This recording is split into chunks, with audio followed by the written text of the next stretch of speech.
सोच के देखिए, दुनिया के दो सबसे बड़े धर्म, ईसाई और यहूदी धर्म, जिनकी जड़ें एक ही जगह से निकलती हैं, फिर भी इन दोनों के बीच 2000 सालों का एक ऐसा खूनी संघर्ष रहा जिसमें लाखों जानें चली गईं।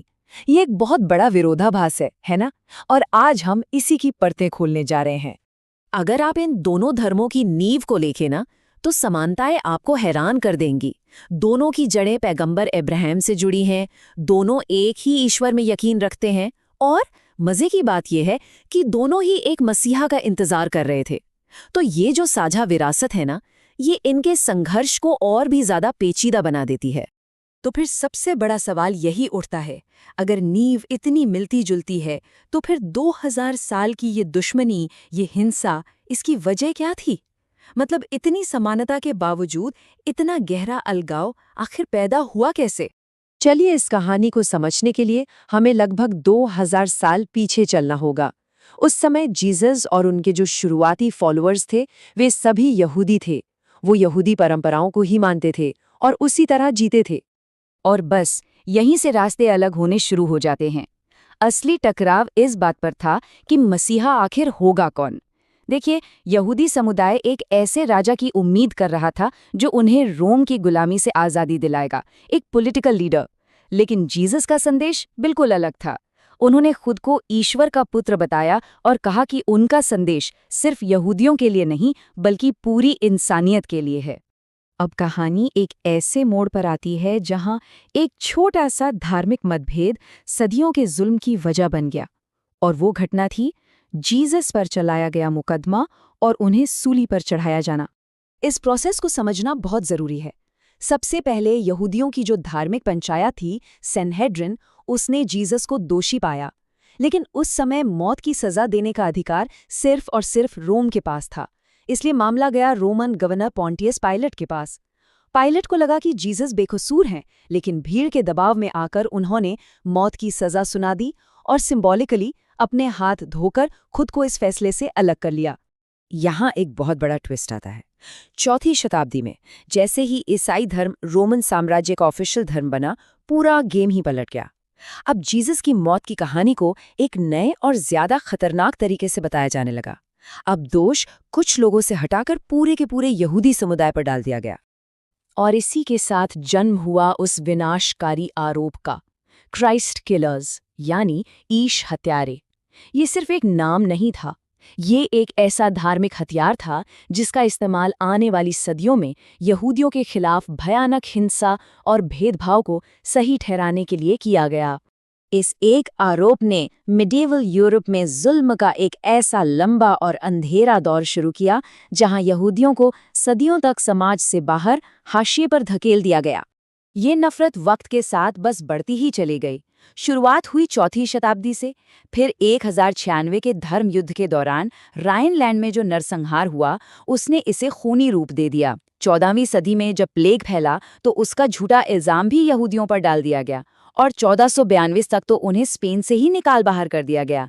ये बस कुछ घटनाएं नहीं थी, ये एक सिस्टमैटिक नफरत की पूरी विरासत थी।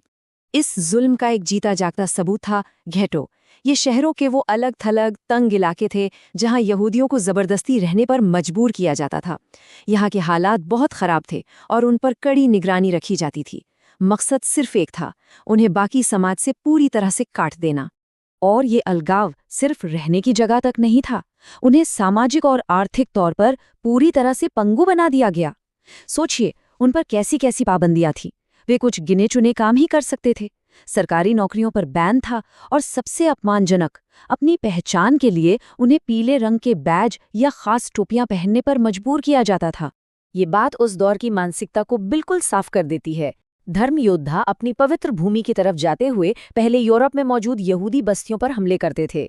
उनकी नज़र में यहूदी घर के दुश्मन थे जिन्हें बाहरी दुश्मनों से लड़ने से पहले ही खत्म कर देना चाहिए था। अब हम आते हैं 20वीं सदी में। यहाँ सदियों पुरानी धार्मिक नफरत ने एक नया और कहीं ज्यादा खतरनाक रूप ले लिया। ये एक आधुनिक नस्लीय विचारधारा बन गई और इसका नतीजा इतिहास का सबसे भयानक नरसंहार था। ये एक बहुत ही बड़ा वैचारिक बदलाव था। अब नफरत का आधार धर्म नहीं बल्कि नस्ल बन गया। यहूदियों को एक नीची और खतरनाक नस्ल के तौर पर देखा जाने लगा। अब उनके पास बचने का कोई रास्ता नहीं था, चाहे वे अपना धर्म ही क्यों न बदल लें। इसी नस्लीय नफरत का नतीजा था होलोकॉस्ट। नाजी सरकार ने एक पूरी योजना के तहत सिस्टमैटिक तरीके से 60 लाख यहूदियों की हत्या कर दी। होलोकॉस्ट सिर्फ हिंसा नहीं थी, ये एक ठंडे दिमाग से किया गया इंडस्ट्रियल स्केल का नरसंहार था। यहूदियों को निशाना बनाया गया, उन्हें घेटो और कॉन्सेंट्रेशन कैंप्स में कैद किया गया और आखिरकार गैस चेंबरों में मार दिया गया। इस घटना की भयावहता ने वाकई पूरी दुनिया की आत्मा को झकझोर कर रख दिया था। लेकिन हैरानी की बात यह है कि इतिहास की सबसे बड़ी त्रासदी ही एक बड़े बदलाव की वजह भी बनी। हॉलोकॉस्ट की भयावहता ने ईसाई दुनिया को अंदर से सोचने और खुद का आकलन करने पर मजबूर कर दिया।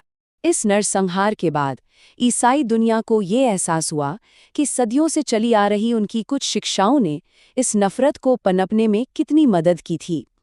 उन्हें समझ आया कि ईशा हत्यारे जैसा एक आरोप कितना विनाशकारी साबित हो सकता है। ये एक ऐतिहासिक पल था। 1962 और 65 के बीच वेटिकन ने नोस्ट्रा एताते नाम का एक दस्तावेज जारी किया। इसमें कैथोलिक चर्च ने आधिकारिक तौर पर यह माना कि जीसस की मौत के लिए सभी यहूदियों को जिम्मेदार नहीं ठहराया जा सकता। ये सुलह की दिशा में एक बहुत बड़ा, बहुत ही ज़रूरी कदम था। होलोकॉस्ट ने ईसाई धर्मशास्त्रियों को मजबूर कर दिया कि वो अपनी सदियों पुरानी यहूदी विरोधी शिक्षाओं पर फिर से विचार करें। इस त्रासदी के बाद दोनों समुदायों के बीच बातचीत और एक दूसरे को समझने का एक नया दौर शुरू हुआ। आज कई ईसाई और यहूदी संगठन साथ मिलकर काम कर रहे हैं। रिश्ते पहले से कहीं बेहतर हैं।